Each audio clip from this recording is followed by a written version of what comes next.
Broccoli శనగల బౌల్కి కావాల్సిన పదార్థాలు: ఉడికించిన బ్రొకోలీ, ఉడికించిన శనగలు, జీలకర్ర, క్యాప్సికమ్, ఉప్పు, నూనె, కారం.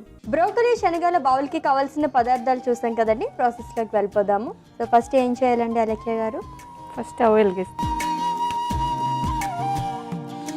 సో ఇంగ్రీడియంట్స్లో ఆల్రెడీ మనం శనగలు ఇంకా బ్రోకలీని ఉడకపెట్టి పెట్టేసుకున్నాం అశ్విని. సో వాటిని డైరెక్ట్గా మనం యాడ్ చేసుకోవాలి. Okay okay.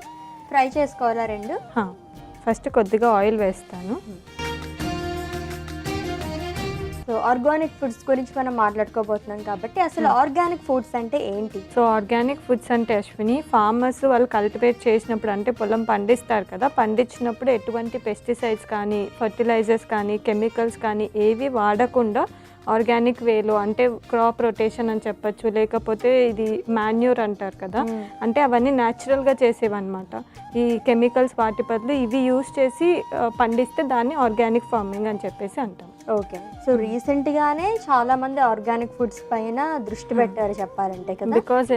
బికాజ్ ఎందుకంటే మనము ఇప్పుడు మామూలు ఫుడ్స్ ఏదైతే తీసుకుంటున్నామో దాంట్లో మనకి పెస్టిసైడల్ రెసిడ్యూస్ ఉంటాయి అన్నమాట. అంటే వాళ్ళు పంట పండించినప్పుడు దాంట్లో ఏదైతే కెమికల్స్ యూస్ చేస్తారో దాని రెసిడ్యూస్ మనం తీసుకునే ఫుడ్లో వస్తాయి అన్నమాట. అది మనకి లాంగ్ టర్మ్ ఇమీడియట్గా ఎటువంటి రిజల్ట్ లేకపోయినా లాంగ్ టర్మ్లో చాలా హెల్త్ డిసీజెస్ వచ్చే ఛాన్సెస్ ఉంటాయి. సో ఆల్మోస్ట్ అన్నీ కూడా అక్కడి నుంచే వస్తాయి అదే కదా. అవును. ఓకే. సో ఆయిల్ వేడెక్కిపోయింది అశ్విని, కొద్దిగా జీరా వేస్తున్నాను. శనగలు వేస్తున్నాను. ఓకే. అండ్ ఆల్రెడీ ఉడికేసిన బ్రోకలీ.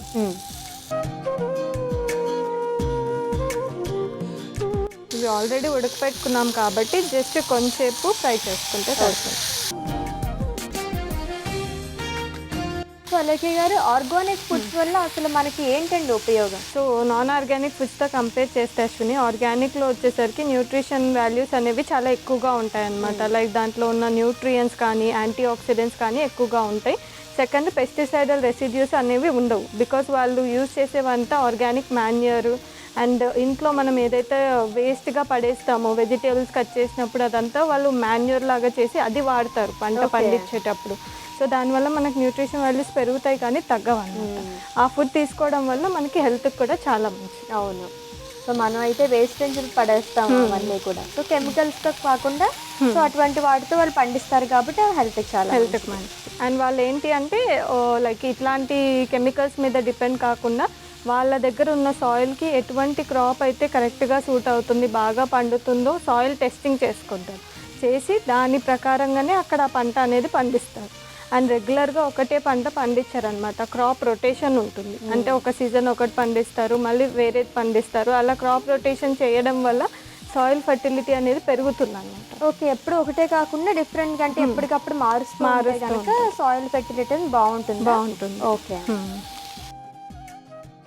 సో ఇవి కొద్దిగా ఫ్రై అయ్యేలోపు మనం క్యాప్సికమ్ కట్ చేసేసుకుందాం అసలు చాపర్.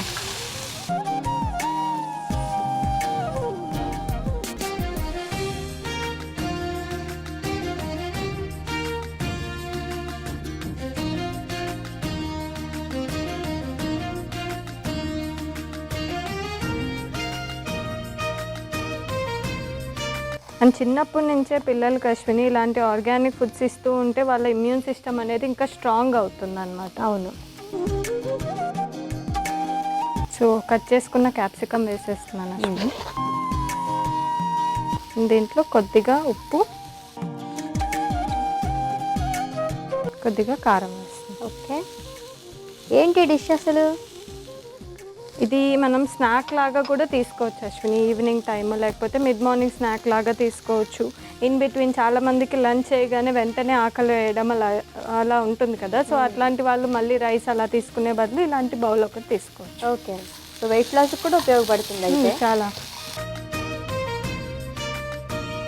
అండ్ అలాగే ఇన్ కేస్ నాన్ ఆర్గానిక్ వేలో పండించే వాళ్ళు ఆర్గానిక్ వేలో పండించాలంటే ఏంటండి ఆప్షన్స్ అసలు? సో ఇన్ కేస్ వాళ్ళు ఆల్రెడీ ఆ సాయిల్లో నాన్ ఆర్గానిక్ అంటే పెస్టిసైడ్స్ అవన్నీ యూస్ చేసి పండించుంటారు కదా అశ్విని, వాళ్ళు ఇన్ కేస్ ఆర్గానిక్ షిఫ్ట్ అవ్వాలనుకుంటే అట్లీస్ట్ మినిమం 1 to 2 years వాళ్ళు అదే సాయిల్ మీద ఎటువంటి పెస్టిసైడ్స్ లేకుండా ట్రై చేయాలన్నమాట. దాని మీద ట్రై చేస్తూ ఉంటే దాంట్లో ఆల్రెడీ యూస్ చేసిన పెస్టిసైడల్ రెసిడ్యూస్ అవన్నీ పోతాయి. పోయిన తర్వాత ఆ సాయిల్ని టెస్టింగ్కి పంపిస్తారు.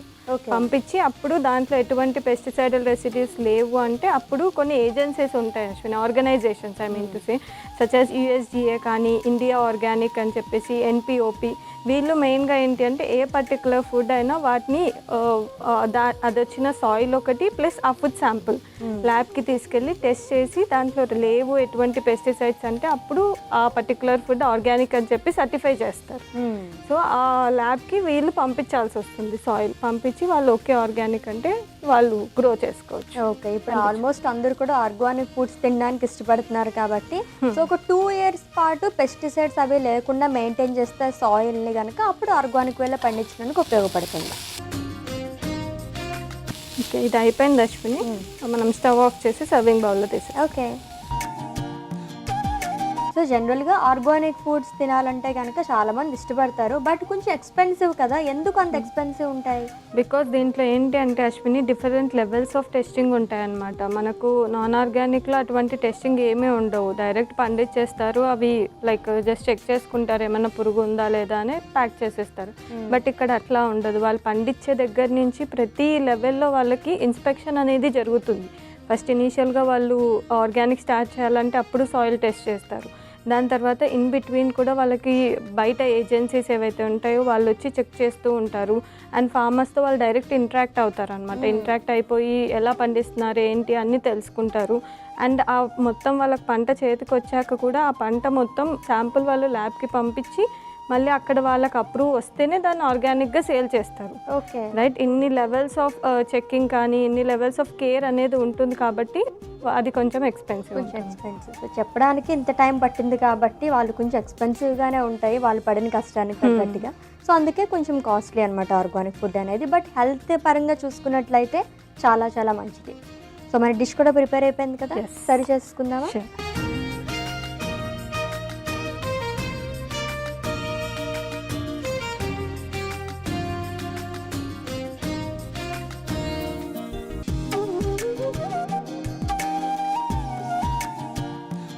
సో అశ్విని బ్రోకలీ శనగల బౌల్ రెడీ అయిపోయింది, టేస్ట్ చేసి. ఓకే, సో ఆర్గానిక్ ఫుడ్స్లో భాగంగా బ్రోకలీ శనగల బౌల్ ప్రిపేర్ అయిపోయిందండి, టేస్ట్ చేసేస్తాను. అంతకన్నా ముందు దీనికి కావాల్సిన పదార్థాలు, తయారీ విధానం ఒకసారి చూద్దాం. బ్రోకలీ శనగల బౌల్కి కావాల్సిన పదార్థాలు: ఉడికించిన బ్రోకలీ, ఉడికించిన శనగలు, జీలకర్ర, క్యాప్సికమ్, ఉప్పు, నూనె, కారం. బ్రోకలీ శనగల బౌల్ ప్రిపేర్ చేసుకునే విధానం: ముందుగా పొయ్యి వెలిగించి బాండీ పెట్టి నూనె వేయాలి. ఆ నూనె వేడెక్కిన తర్వాత జీలకర్ర, ఉడికించిన శనగలు, ఉడికించిన బ్రోకలీ వేసి ఫ్రై చేసుకోవాలి. ఈలోపు క్యాప్సికమ్ ని ముక్కలుగా కట్ చేసుకోవాలి. తరువాత కట్ చేసుకున్న క్యాప్సికమ్ ముక్కలు, సరిపడా ఉప్పు, కారం వేసి కలుపుకొని తర్వాత స్టవ్ ఆఫ్ చేసి సర్వింగ్ బౌల్ లోకి తీసుకుని సర్వ్ చేసుకుంటే నేచురల్ రెసిపీ బ్రోకలీ శనగల బౌల్ రెడీ.